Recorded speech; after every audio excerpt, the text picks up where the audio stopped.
Le championnat de France Superbike se rendait à Carole pour l'avant-dernière étape de la saison et on commence avec les Super Sport 600 où 4 pilotes se battent toujours pour le titre, Gimbert, De La Vega, Arbel et Gregorio. Le départ est lancé avec Gimbert en pole position, mais c'est Arbel qui prend les commandes de la course. Mais Johan Gimbert ne le laisse pas filer et dépasse De La Vega. En challenger, c'est Diego Poncet qui l'emporte. Devant, Gregorio a tant bien que mal essayé de rattraper De La Vega, mais le pilote Perle de Fruits ne lâche pas et marque les points de la 3e place. Loïc Arbel, dominateur pendant 14 tours, a prétendu à la victoire, mais Johan Gimbert, toujours dans sa roue, le double et n'est plus inquiété par la suite. Le 23 passe la ligne d'arrivée 2e, le 77 remporte sa 5e victoire de la saison.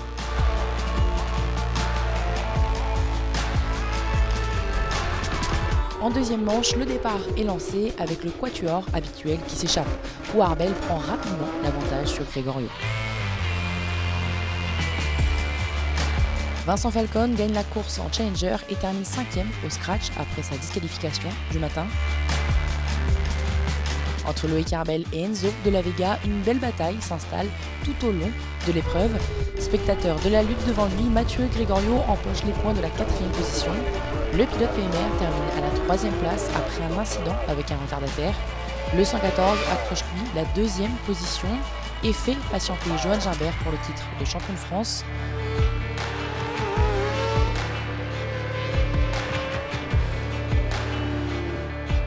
Au-dessus des autres, il s'envole tôt dans la course, mais tempère et s'impose en dominateur. Gimbert a 40 points d'avance sur De La Vega au championnat.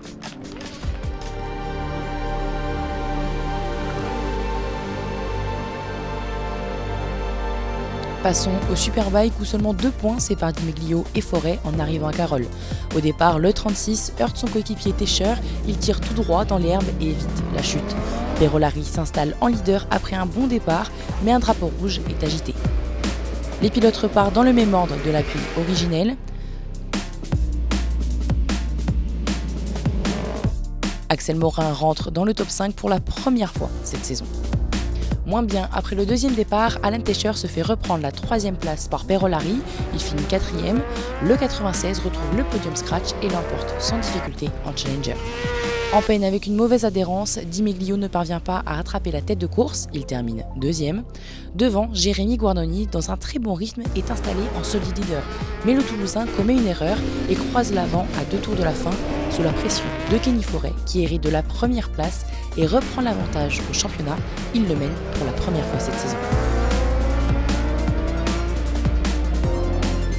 L'après-midi, Corentin Perolari effectue de nouveau un bon départ. Ce n'est pas le cas du numéro 1 qui doit remonter ses adversaires sur un circuit où il est difficile de doubler.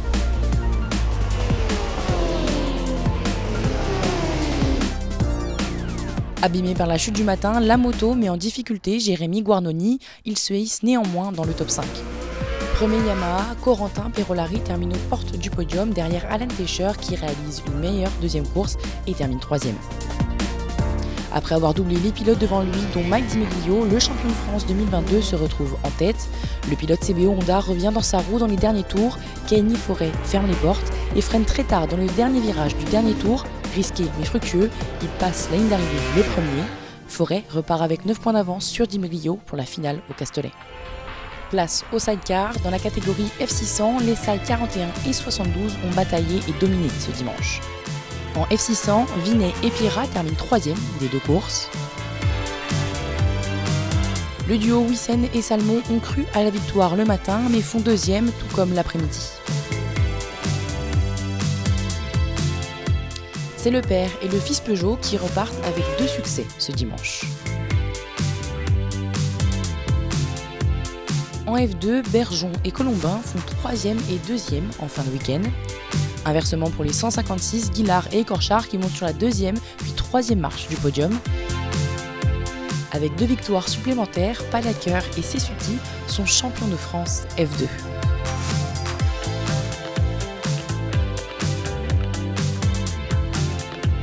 Place à l'OGP avec la présence de 2 des 3 pilotes de l'équipe de France, Enzo Belon et Benjamin Caillet pour la manche parisienne. En NSF 250, c'est la chute pour Evan Boxberger, le leader du championnat. Le numéro 1, Jules Berceau, passe la ligne d'arrivée 3e et prolonge ses espoirs de titre.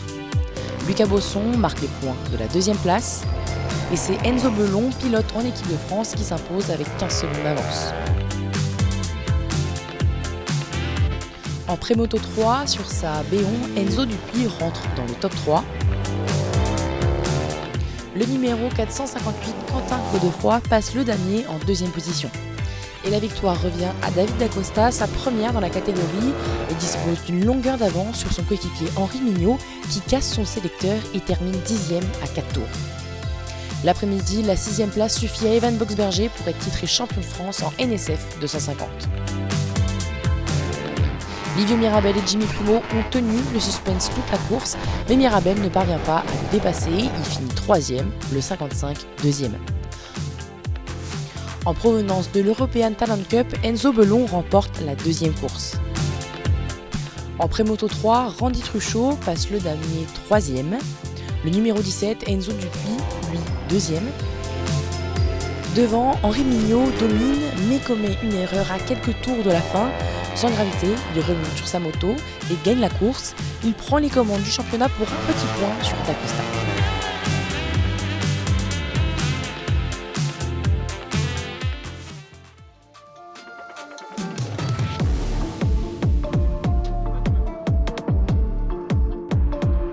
En Supersport 300, Justine Beaudemonde conserve les avantages de sa pole position dès le premier virage et n'est plus inquiétée.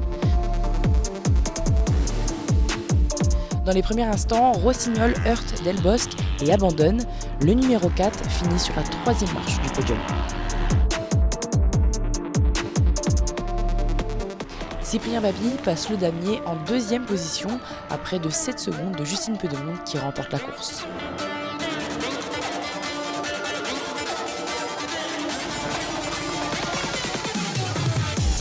En 2e manche, Jefferson Delbosque réitère son résultat à plus de 8 secondes de la tête de course, dans laquelle Baby et Beaudemonde sont à la lutte pour la victoire. Le numéro 14 profite de la gêne de retardataire sur Justine Beaudemonde pour s'imposer l'après-midi et conserve les rênes du championnat.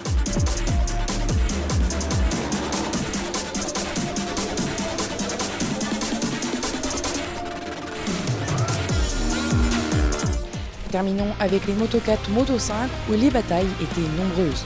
En Moto 4, Matteo Berger termine à la 3e place. Avec son numéro 12, Florian François est 2e à 6 centièmes de Gabriel Pliot qui gagne la course.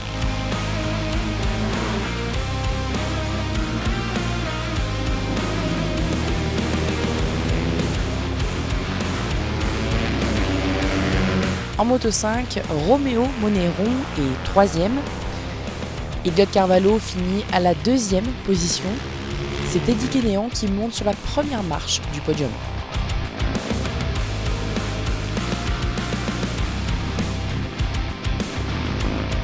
En manche 2, Pio est cette fois-ci 3e des Moto 4. Florian François fait comme le samedi, 2e position.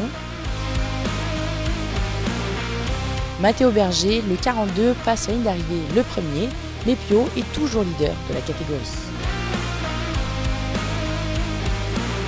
En Moto 5, Elliot Carvalho termine en 3e position le dimanche.